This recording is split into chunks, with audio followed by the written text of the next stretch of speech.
A warm welcome to all our audience today for this webinar from the Royal Society for Asian Affairs.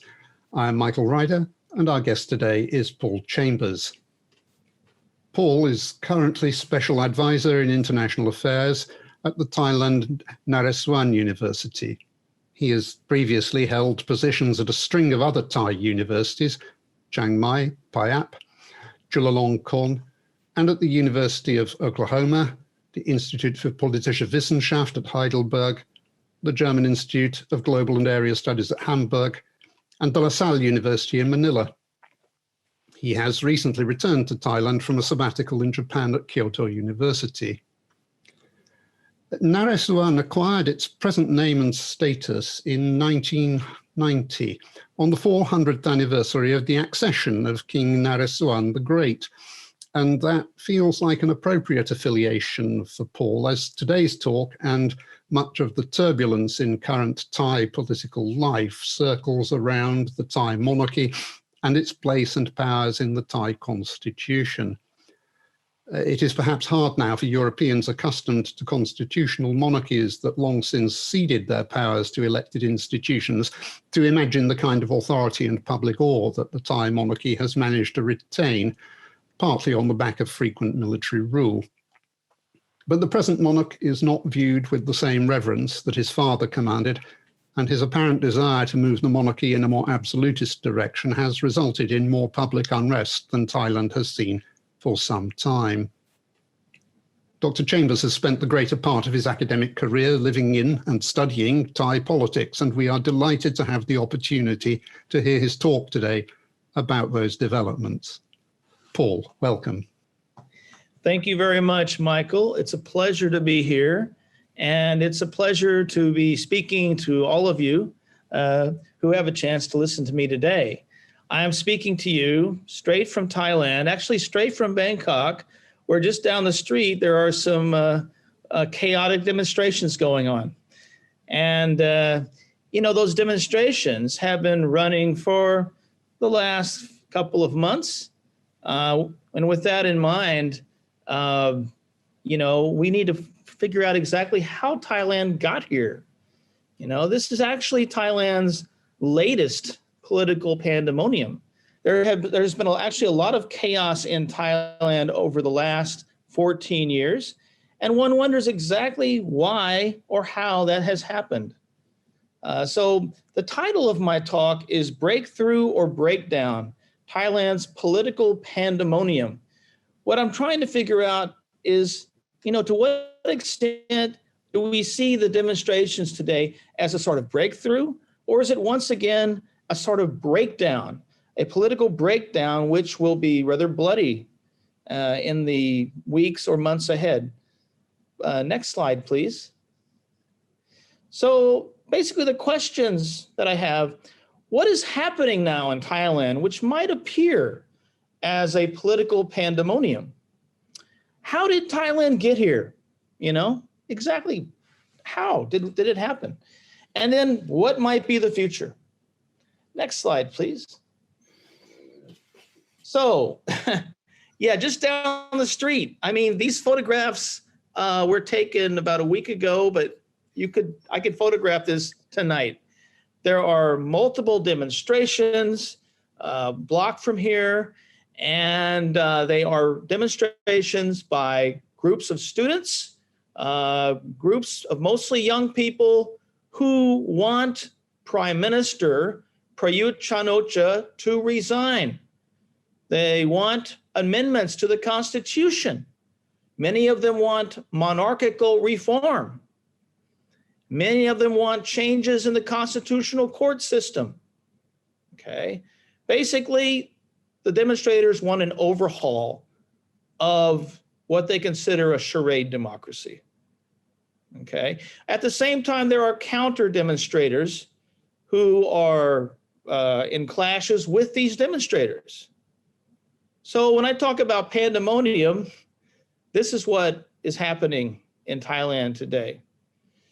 Now, next, as we see, there's been a growth in right-wing counter demonstrations. Now, the demonstrations of the progressive students began actually really in force in July, As a reaction, the right-wingers, the reactionaries, have been growing their own demonstrations. Today, one of them was arrested with a pistol. So there's been growing violence, especially on the right-wing side. Next slide, please. Meanwhile, in Parliament, there have been increasing squabbles. When I say squabbles, I'm not talking about in the upper house, because you see the upper house of Parliament in Thailand contains all appointed senators appointed by the military junta, which governed Thailand from 2014 to 2019. But the lower house is elected. And so there is a political party called Pheu Thai Party, which is dominated by Thaksin Shinawatra, former prime minister, who that Pheu Thai has really been at odds with the governing party, the Palang Pracharat Party, the party of the military junta, okay? Military junta no longer governs in Thailand today, but since 2019, there has been a proxy party of the military called Palang Pracharat, which has been able to dominate Thailand. We'll talk about that. Next slide, please. There is also intensifying military factionalism today. You see, Thailand, as Michael pointed out earlier, Thailand is a country which has had a strong military, and indeed the military has been an important political institution on the stage of politics for the last 80 years. But today in 2020, there is intensifying military division and factionalism. This has created even more pandemonium today, which we'll talk about. Next slide, please. So how did Thailand get to this situation? Okay, that is the big question. Well, first of all, we have to understand that before 1932, Thailand was under an absolute monarchy, okay? And then in 1932, we saw the overthrow of that monarchy, specifically by a combination of civilians and military, but the military became the dominant institution. Little by little, the king came back to become very powerful. And when I say the king, it was this man on the left here, Rama IX, King Bhumibol Adulyadej. Eventually, King Bhumibol found himself working with the military. So what came to be was an asymmetrical partnership between monarchy and military, with the military as junior partner. Okay. That really intensified in 1980. So the king, the monarchy, has been able to dominate the country for the last 30 years, specifically for the last 30 years. And because of this dominance of monarchy, it has hindered and hobbled democratization. Okay. Next slide, please. And of course, the agent for monarchical dominance has been the military. You know, we have to ask ourselves, which country in the world has had the most coups, coup d'etats, over time? Well, guess what? It's Thailand. Since 1932, there have been over 30 coups and coup attempts in Thailand. There have been 14 overt successful coups since 1932. That's a lot. And basically, the far majority of those coups have helped to block political transformation. The coups have existed, have taken place to force civilian prime ministers out of power who were seeking to entrench more political space. Next slide, please. There have been, since 1932, 20 constitutions. That's a lot of constitutions. I think that might be a record as well. Okay. But the constitutions, in some cases, have been attempts by civilian prime ministers to bring forward more political space in the country. But then other constitutions happen after military coups in which political space is destroyed and eroded.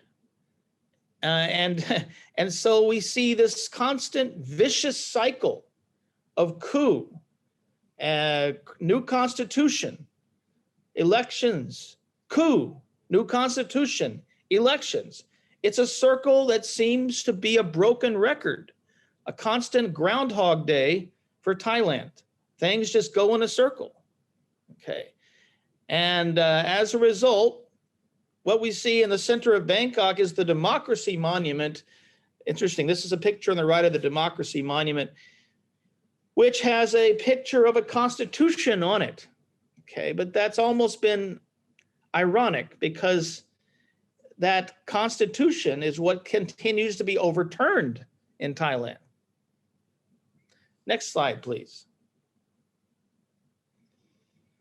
So a problem with Thailand's continuing issues has been the fact that it's basically been a frail democracy. Frail in the sense that democracies never have had a chance to grow and sustain themselves in Thailand.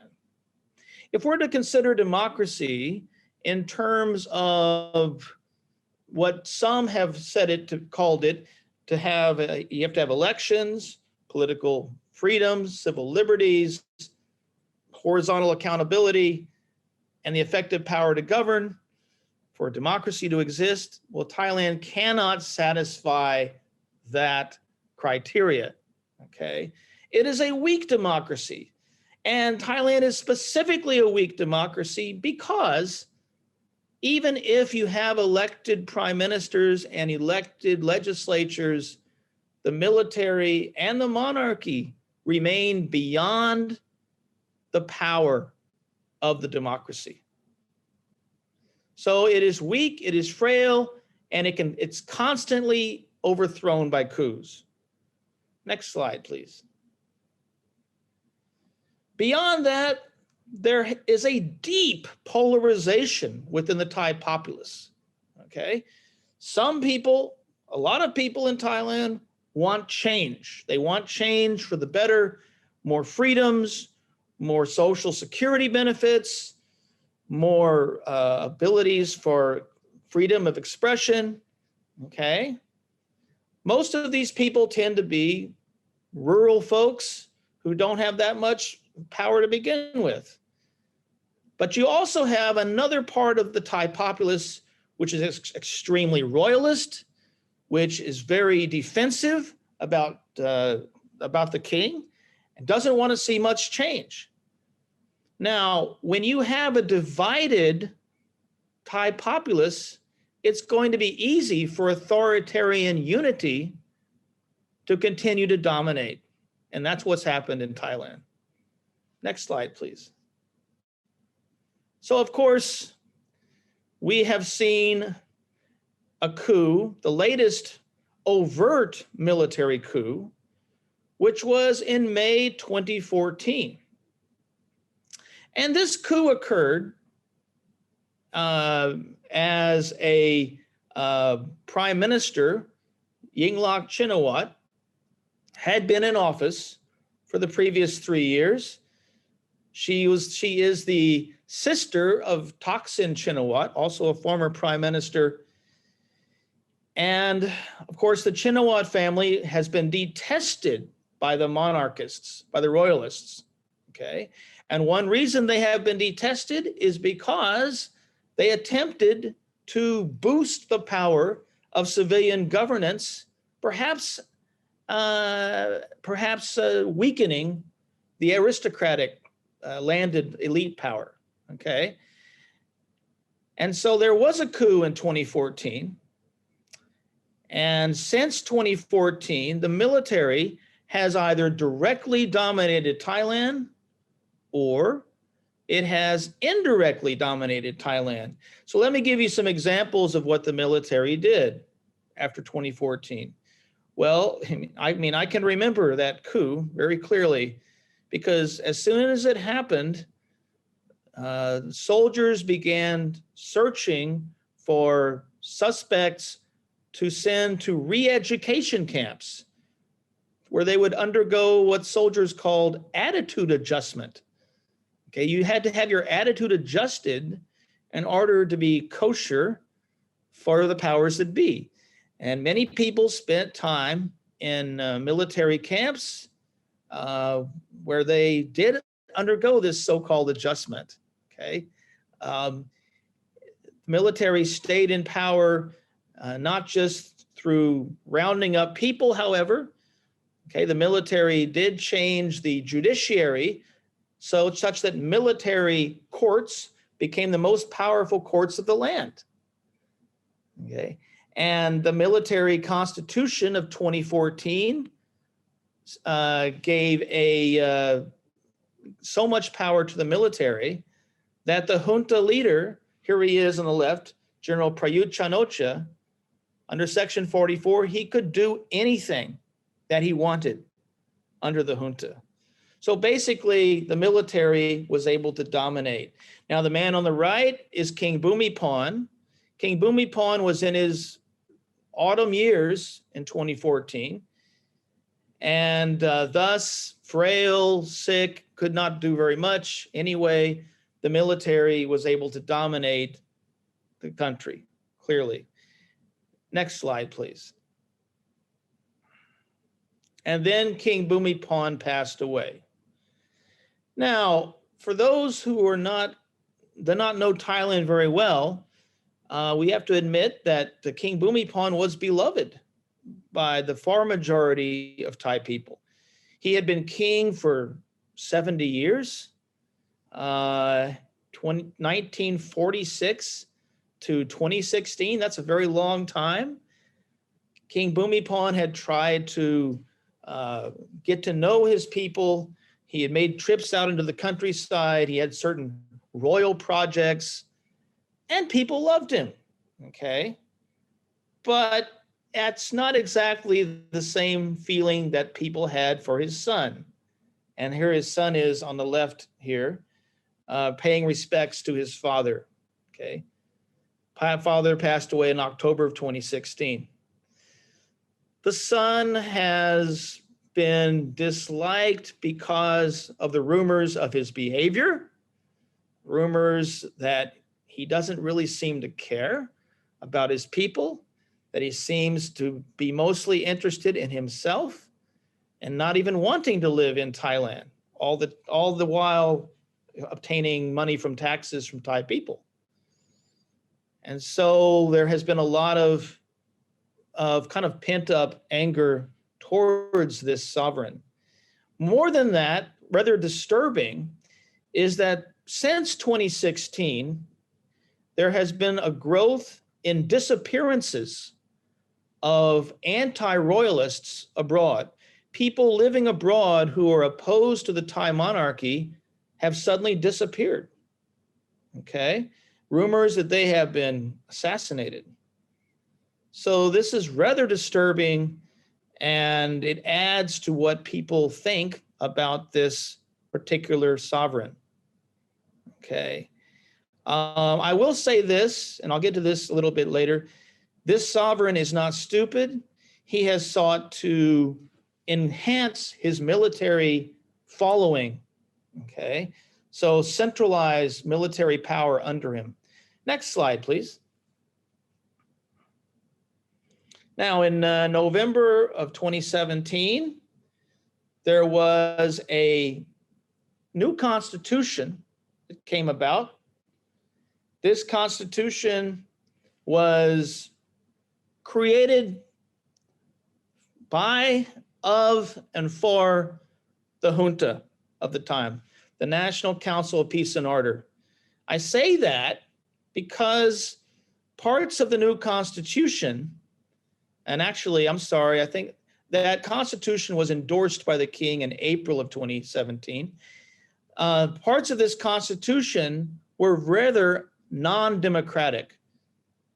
For example, under the new constitution, senators were appointed by the junta. Those same senators can participate in appointing a prime minister. And by the way, if you want to amend the constitution, amendments must be made by 1/3 of senators. So how are you going to change the Constitution if the junta doesn't agree? Okay, that's very unlikely. More than that, the prime minister can be unelected. And by that, I mean that there's a way that junta leaders can sustain their power under the new elected system. Okay. There are other provisions as well. There is a new electoral formula which makes it impossible for any party to win an election to achieve a majority in the lower house. Okay? It's just the mathematical formula has changed to make it impossible, so that any party that achieves a plurality of seats has to have a coalition with other parties. And that really weakens political parties in parliament. Okay, something that the authoritarian powers like.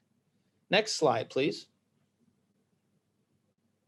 Then what happened? Using this constitution, there was I call it the irregular election of March 24th, 2019. It was an election by the junta, of the junta, and for the junta. Why do I say that? Well, who oversaw the election? The election commission, which all of the commissioners were appointed by the junta. Okay? Who was overseeing the election to make sure it was safe? The junta. Okay? That one of the participants in the election, Palang Pracharat Party, was created by the junta. It was a junta political party. So believe it or not, the junta was cheering on Palang Pracharat. I mean, I think you can easily believe that. And by the way, speaking of Palang Pracharat, after the election was over, the party that won the most seats was not Palang Pracharat, but Thaksin's Pheu Party, but still Palang Pracharat was allowed to have the first go at trying to form a coalition. Okay. And another thing I'll say is when it was found that Palang Pracharat seemed to have not so many seats, the election commission decided to have a reformulation of the electoral formula. This is after the election, which helped Palang Pracharat. Okay, if you can follow me. Number 3, soldiers enforced the election results, those results were skewed in favor of Palang Pracharat. And finally, the election result resulted in, no surprise, junta leader, General Prayut Chan-o-cha, the man who led the 2014 coup, he was able to retain his power as the new elected prime minister. I think this is a charade democracy. I'm sorry. Certainly an irregular election. And that's what a lot of these demonstrators on the streets nearby me are thinking as well. Next slide, please. By June of 2020, which is just a few months ago, Thais were increasingly aggravated by the political situation. Well, first of all, there was already a worsening economy. Economy has been getting worse and worse. Consumer savings, certainly an indicator, has really been very bad, very flat. But the economy is the worst it has been in Thailand since the 1997 Asian financial crisis. Okay. That's not the only thing, though. Of course, we need to add the fact that the coronavirus pandemic was not good for the economy, and it certainly was not something that Thai people wanted to happen. Okay. Adding to that is the people's exhaustion with a no change in those leading the country. If you have a military junta in power since 2014, And then the junta leader sustains his power by other means through this so-called election. Many, many people have been upset. I've talked to people actually on both sides. What I mean is those who never liked the junta and even people who did support the coup of 2014. They're saying, look, we didn't know the military would stay this long, okay? They've got to get out. So there has been growing anger that the military or this post-military regime, they will not leave power. Civilians need to be back into power. Number three, there has been continuing unpopularity of the regal sovereign. Okay, I say these words in an interesting way because I'm living in Thailand. Let me say words like regal sovereign, please. I don't want to really say the direct thing that I want to say. This current sovereign is not very popular, and his popularity is not getting any better, okay? Now, in June of this year, a young man who was anti-monarchist living in Cambodia was suddenly disappeared. And it came to light that perhaps death squads associated with the topmost institution were behind it. This did not make people happy, especially those demonstrating today. Number four, the Future Forward political party. It was a party in parliament which had boldly called for changes, less money for the defense budget, more democracy. Well, the Future Forward Party was dissolved by the Constitutional Court in February of 2020 in what appeared a partisan move. Now, I'll say this because the Constitutional Court has been stacked with judges nominated by the junta. So junta nominated judges are on this court, dominate this court. And so it's no surprise that the Future Forward Party, which wanted popular change, progressive change, was eventually dissolved, okay? What did that do? Well, at a time when opposition was happy to be voicing its dissent in parliament, all of a sudden, opposition found that it had less voice. And so opposition has gone to the streets. Demonstrators go to the streets now, okay, because they don't find so much voice in parliament. Number five, I already mentioned the disappearance of the Thai anti-royalist in Cambodia. And finally, young people have been fed up with no political change. Actually, these young people today, they say, no longer in our generation. They have these bracelets, not in our generation. Next slide, please. So, November 18th, 2020, that's today. What's happening? Okay. Well, demonstrations demanding Prayut's resignation, Prime Minister Prayut's resignation, also demanding constitutional amendments. Okay. And for some, I say for some because not all demonstrators want this, but most of them do, monarchical reform. Okay. More and more, the demonstrators are united for these goals. And when I say amendments, for example, to make the Senate 100% elected, not appointed by the military. Also to make the Constitutional Court justices, the election commissioners, and other special bodies come from the people, either through representative democracy or otherwise, okay? Not like they are today, appointed by the previous junta. Now, the parliament is considering these amendments. And while they have considered the amendments, the protesters have been surrounding the parliament, and the counter protesters have been throwing things at the progressive protesters. However, yesterday, it was found that at least 9 people had been shot with not just rubber bullets, regular bullets. Okay, so things are starting to get a little hairy in Bangkok.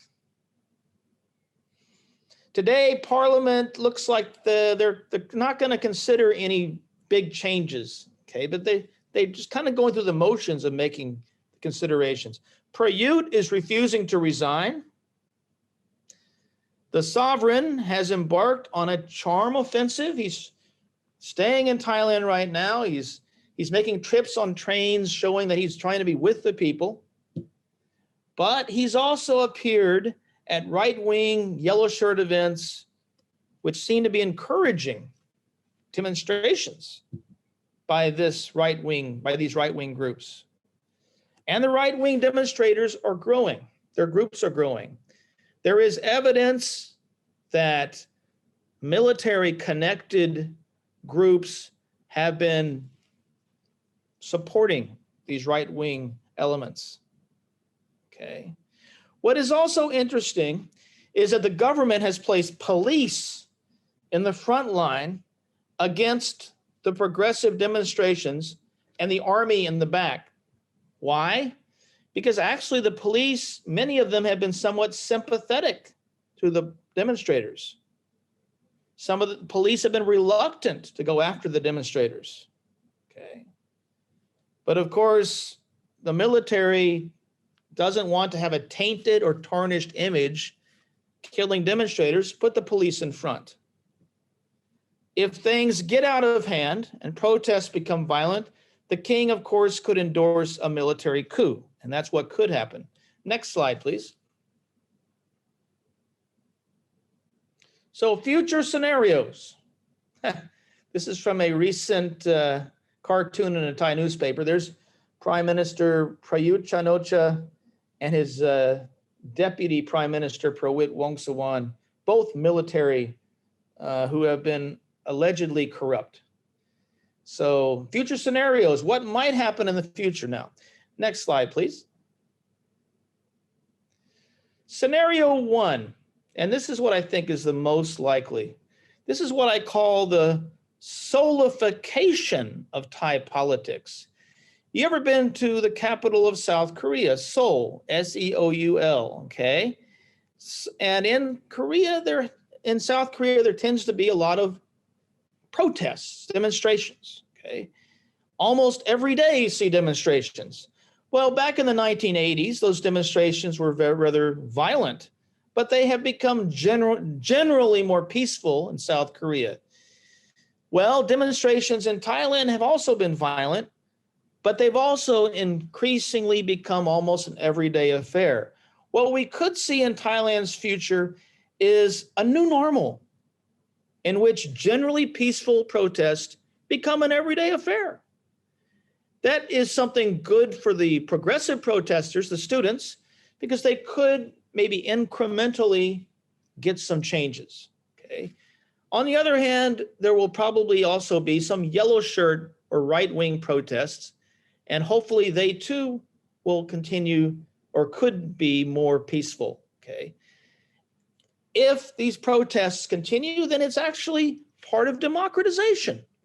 Protests are part of democratization, and they would be a welcome sign if they remain peaceful, okay? But anyway, that's what I see as the most likely scenario, but not the only scenario. Next scenario. Can you turn the next slide? So in the next scenario, we build on scenario 1. And that is, yes, there are protests by the progressives. Here on the left, we see the red shirts. In Thailand's history, they have been more progressive, but in this sense today, we see just regular progressive student protest. But also we are going to see more likely in the scenario 2 right-wing protests as well, which could become violent. Okay, and those right-wing protest groups, if they are encouraged and armed by elements related to the Thai military, there could be trouble. There could be violence, such as what happened back in the 1970s in Thailand, 73 to 76, where you had a lot of killings of suspected leftists by right-wing vigilantes. The goal of the right wing, of course, is to try to strike fear into the hearts of the progressives so that they will diminish their protests. Okay. This is a rather scary situation because it would mean that Thailand has become politically violently in pandemonium. Next slide, please.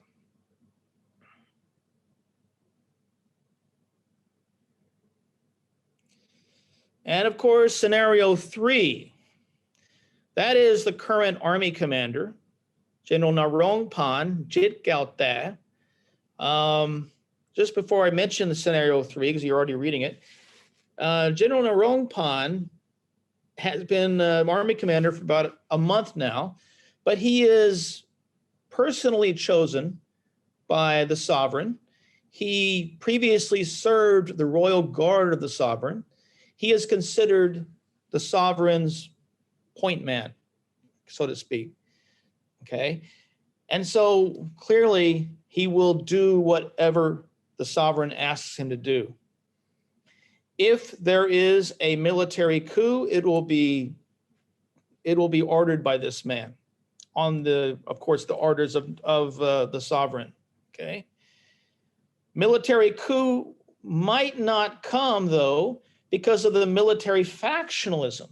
Before there can be a military coup, this General Narongpan has to make sure there's enough unity in the armed forces to make it happen. Okay. But as more and more pandemonium happens in Thailand, it could well happen. Next slide, please. Now, I have this color-coded slide. The most likely scenario involves all 3 scenarios, I think, unfortunately. So first, I think that peaceful progressive protests will intensify. Okay.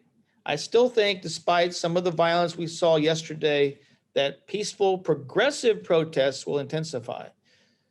Okay, but number 2, the military is going to help build up right-wing squads in order to intimidate the progressive protesters. Number 3, clashes will erupt between the 2 groups. Okay. And then we're going to have a situation, either number 4 or another number 4. First, either progressive protests diminish or the military is called in to restore order with the government claiming national security. In other words, a coup. That could lead to a coup. The other possibility is that a new irregular election is called in which Palang Pracharat, the military proxy party, will cheat away, will cheat again and find a way to come to power. Another possibility as a result of the elections is that a very weak opposition party is allowed to hold power temporarily. But regardless of what happens, I think for this last possibility, either there will be a military coup or a judicial coup. And by a judicial coup, I mean that any prime minister who comes to office who's not pro-military could suffer a fate as Yingluck Chinawat did, being forced from power by the courts. Okay. Next slide, please. So, in conclusion, when I talk about breakthrough or breakdown, it is already a breakthrough, I think, today that we see that Thai demonstrators have let the genie out of the bottle to talk about monarchy in demonstrations. That was taboo until now. Everyone was so afraid to talk about the monarchy. One reason was because there is an article, a law, section 112 of the criminal code, which puts people in jail up to 15 years for perceived insults of monarchy. So if you say anything bad, you can get into trouble, okay? So no one wanted to say anything. But at the same time, there has been this political culture developed in Thailand that, especially because of this king's father, that it's sort of a deity, that the monarch is such a great man, okay? People really had wanted to stand up before the movie began. Movies begin, and before that you have to stand and they have a song to the king. That was something that people wanted to do. Okay, now not so many people. Okay, so it's a breakthrough that we see more and more Thai people wanting to become progressive. Okay, they're voicing their views, even when the powers that be, military, monarchy, stand in their way.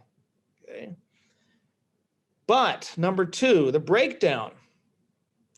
It remains to be seen to what extent Thailand's kakistocracy will tolerate this new normal.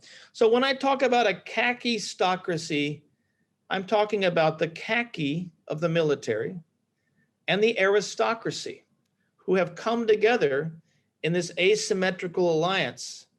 Okay, how long, to what extent will Thailand's kakistocracy of monarchy plus military, how long will it tolerate this new normal of what Thailand is experiencing? Hyper-pluralism. Seems to be hyper-pluralism, at least in Thailand's level. Okay, never seen like this much before. Protest politics. Just like a couple of days ago, the king's car was passing by and people turned their backs on it. Protesters turned their backs and gave a three-fingered salute, like in the Hunger Games. Okay.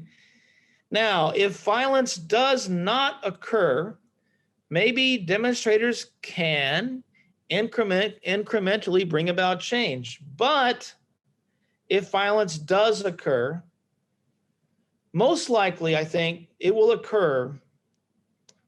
And when I say violence, I'm talking about a lot of violence.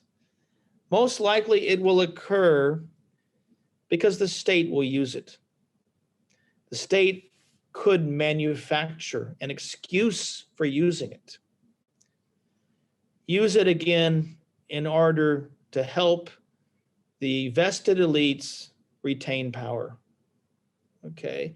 And of course, progressive protesters would be demonized, would be seen as some sort of evil entity that is against the Thai identity. This has been shown again and again, attempts by the aristocratic forces, like back in 1976, 6 October 1976, when the security forces crushed demonstrators using an excuse that the demonstrators were against monarchy. Okay. So it could happen again as well. And that's the fear I have. It's a fear that political pandemonium in Thailand, yes, it could be good for letting the genie out of the bottle, but it could also lead to a lot of bloodshed. Next slide, please. So thank you very much. Here you see some of the important actors on the stage of Thai politics today. At the very top is the sovereign and his chosen successor, his son. At the very bottom, we see Prime Minister Prayut Chan-o-cha. On the right, Army Commander Narongpan Jitkaewtha. And on the left, the demonstrators. Let me just add that Prayut Chan-o-cha is certainly, you would think he's a very strong prime minister. He's not, okay? He's been in power as first a junta leader and then as a prime minister since 2014. But because of the factionalism that exists in the Thai military today, his faction is rather weak, okay? And it is the faction that this army commander belongs to, which is the dominant faction, General Narongpan. Prime Minister Prayut did not necessarily choose Narongpan as army commander. That was the choice made by the sovereign, okay? This sovereign, unlike his father, seeks to have a direct involvement in the military, okay? Which means that there is a growing close connection between the sovereign and the army commander bypassing the prime minister. That means that the picture is very small of the prime minister on this page. Okay, so with that, I know that you have a lot of questions, and I'm happy to answer them. Please go ahead. Thank you. Paul, thank you very much indeed for that. There's a lot in there, and the question that had occurred to me and is now posed by Anita Christie is, I think, a very pertinent one, particularly as the United States grapples with the question of who its government is going to be next year. She asks, what role, if any, are China and a distracted US playing in these events? Okay, good question. What role are China and the US playing in these events? Let's look at China first. China, unlike the Obama administration, never attached conditionality to assistance, okay? So when the coup occurred in 2014, the Obama government backed away. And so the Prayut regime in Thailand began tilting toward China. And so China has been very much involved with the Prayut government. And in fact, the Eastern Economic Corridor, which has been developed to help bring in more investments, has been aimed mostly to get Chinese as well as Japanese investments, okay? Now, the United States, under the Trump administration, was not at all interested in human rights. And so, in fact, Prayut was invited to the Oval Office, where he and his wife stood with Donald and Melania. And so actually, under the Trump administration, great amounts of weaponry, US weaponry, were sold to Thailand, such as the Stryker AFP. It can be said that under Prayut, Thailand began to tilt away from being so close to China, okay? At this moment then, we want to ask ourselves, what would a Biden administration be like? Because I know that's what you'd be getting to with that question.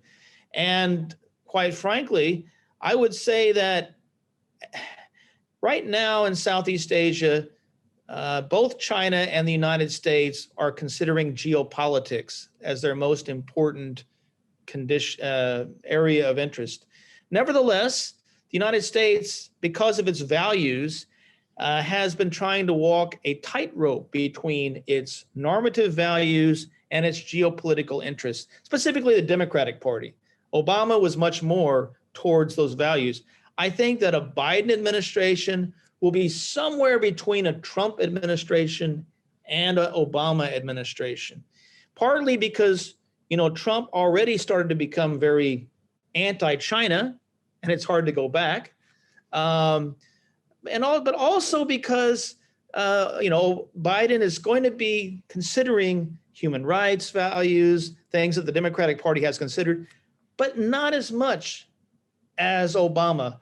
Biden doesn't have as much of a history of being such a liberal as Obama. Thank you, Paul. Picking up a question from Joseph Richardson. What is the exact status of the monarchy? Is it a religious institution above the Constitution, or is it defined within the Constitution? That's a good question. It's defined within the Constitution, okay? It's not a religious institution.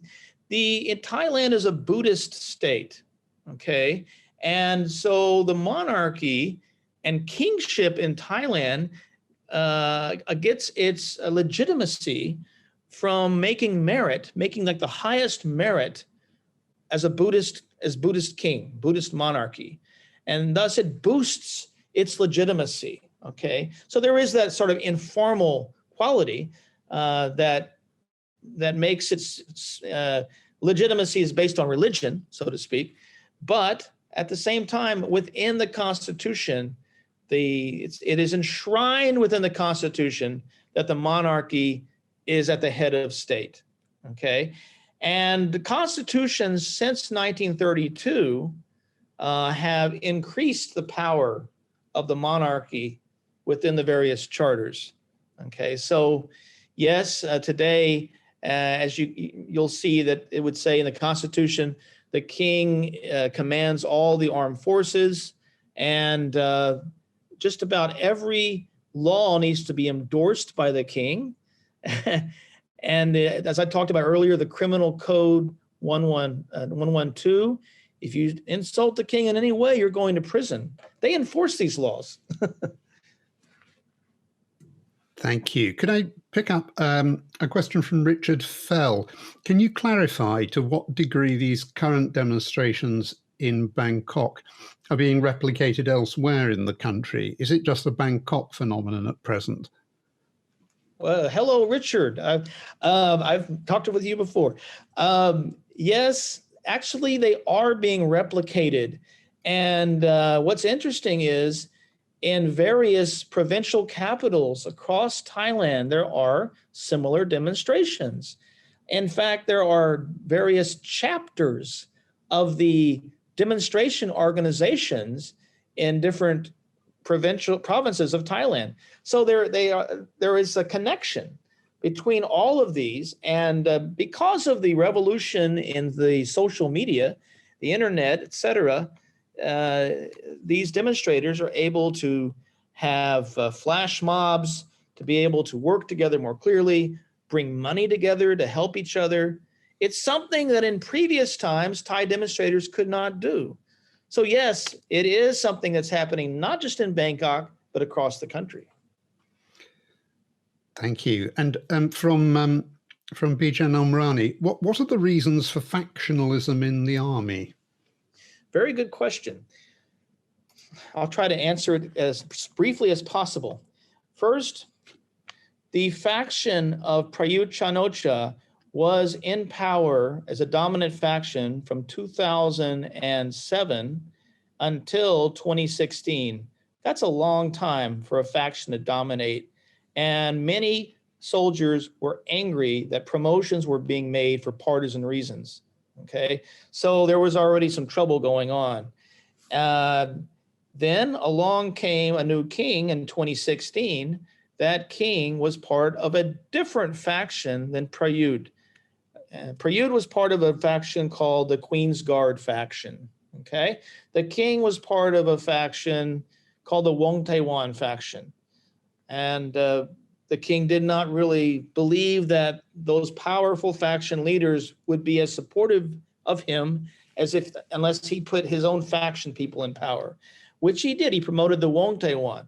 So these two factions, the faction of Prayut and the faction of Wong Tae-wan, became very important. Two other factions also became important because the king wanted to balance several factions together to help his faction. Now, in 2020, the current sovereign is trying to create another faction personally of his own. So Narongpan, General Narongpan, is a member of that faction as well as the Wong Taiwan faction. So you can see that there's a lot of factionalism in Thai politics. The problem for Prayut is that his faction is not the premier faction anymore, because Prayut cannot say no to the king.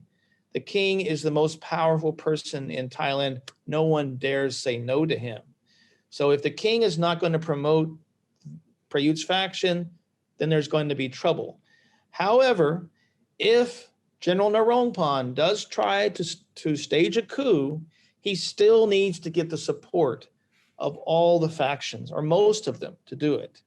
And we don't know yet whether he can do that. Thank you, Paul. A couple of questions from Juliet Campbell, and I'll give you them both together, if I may. The first is, are there restrictions on what you can teach in Thailand? Could a Thai safely be as critical as you are? And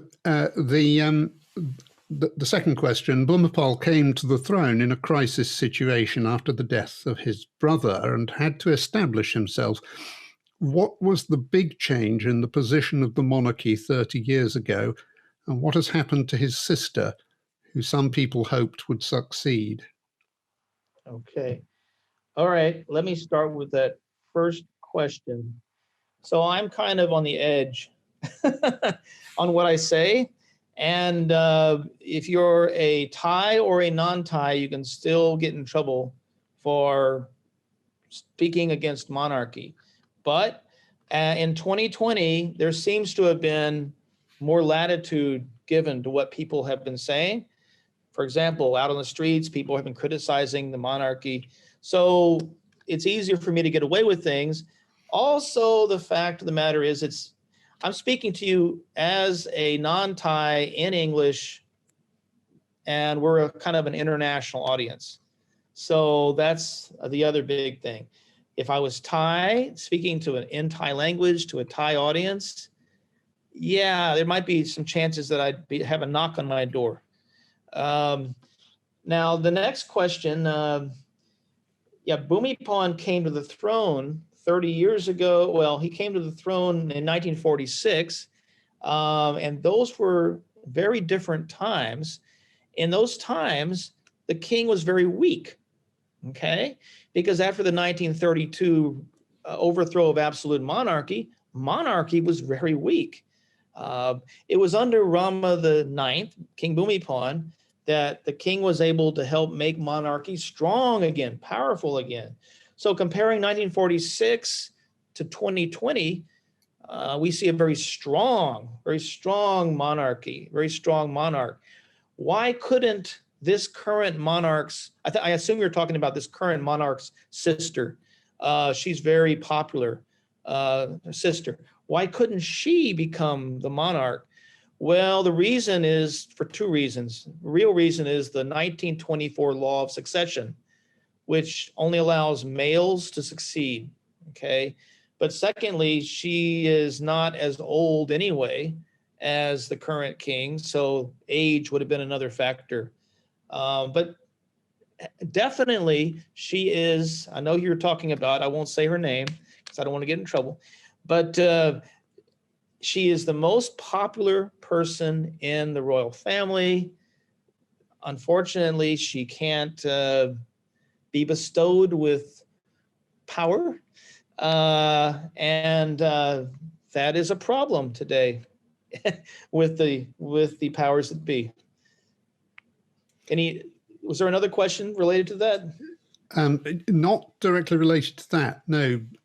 But let me pick up what is in effect a broadening of Richard Fell's previous question. Gordon Arthur asks, is there a north-south or a rural-urban divide in the makeup of the demonstrators, or indeed a young-old or a rich-poor division? Good question, too. All these are good questions, but this is a good question. Yes, most of the demonstrators have been young. And when I say young, Yesterday, a 13-year-old boy was injured in the demonstrations. So mostly young, but Thai people in general have become exhausted, I would say, by this junta. And so the young have tended to spearhead the desire for change. If you talk to most Thais, they kind of want some changes of the military not dominating the country. I'm not talking about monarchy. I'm talking about change in this government being in power. Most people tend to want Prayut resign. Most people tend to want some amendments to the Constitution. There are a large number of people that want monarchical reform. I wouldn't say it's the majority, but certainly the youth seem to be spearheading it. Okay, now when you talk about regionalism, that's another important issue. We see that a lot of the people that are looking for change come from either the Northeast, the North, or the Central Plains. However, in the South and parts of Bangkok, we see people who don't want change. So Thailand remains somewhat divided, okay? It's not like a situation where class conflict, all class of lower class want a revolution, or not at all like that, okay? But we do see more voices seeking change. And this is the first time in Thai history, it's unprecedented in Thai history, that we have seen youth-led or any led demonstrations seeking monarchical reform like this. No one has seen it like this, okay? And it's caught on around the country. I do some teaching. I teach at Naresuan University, a rural university in the lower north. You see people demonstrating there for monarchical reform. There are people wanting changes. And I think the sovereign sees this, and that's why he's gone out on this charm offensive. Thank you. A question from Kok Yin Chu, and I'll read the question, but then I will expand on it a little, if I may. The question is, to what extent does the Thai social movement affect the world's democratization movements? Will it be able to connect with other ongoing social movements around the world? The very first picture that you showed someone using what you later described as the three-fingered salute, which has been adopted by the Milk Tea Alliance, which is this rather sort of nebulous netizen group that encompasses Thailand, Hong Kong, Taiwan, and arguably other places as well. So some of that influence is already happening. But what's your take on this? I mean, is this a durable force? Can it reach further? Is there a real opportunity for Thai social movements to have a regional or wider impact? That's a very good question, and it's something I have pondered. There certainly is crossover, spillover effects. If you look at, Hong Kong, Taiwan, even Malaysia to some extent, and Thailand and beyond, okay? There is communication between these groups. Hong Kong protesters have mentioned the protests in Thailand, and vice versa, and also protesters in Taiwan. And so there is communication between the groups. There's spillover, one affecting the other. I think that efforts in Hong Kong really did influence what's happening in Thailand today, because the Thai protesters have looked at the Hong Kong demonstrators and say, man, these guys are up against so much. Why can't we also try to do the same? And indeed they have. And now we see what looks like insurmountable odds that these Thai protesters are up against: military, police, monarchy, and they're just kids. They were still trying to protest and do what they can. Yes, they are taking a page out of the book of the Milk Tea Alliance, and they are themselves part of that Milk Tea Alliance. Thank you very much. That has been fascinating. And many of the themes that we have been talking about today are, as we've just intimated, being played out with their own specifics and their own contexts in other parts of East and Southeast Asia. And our next two events will be staying with the region and will give us an opportunity to return to some of these questions. Next week, we have a panel discussion on the current political crisis in Hong Kong.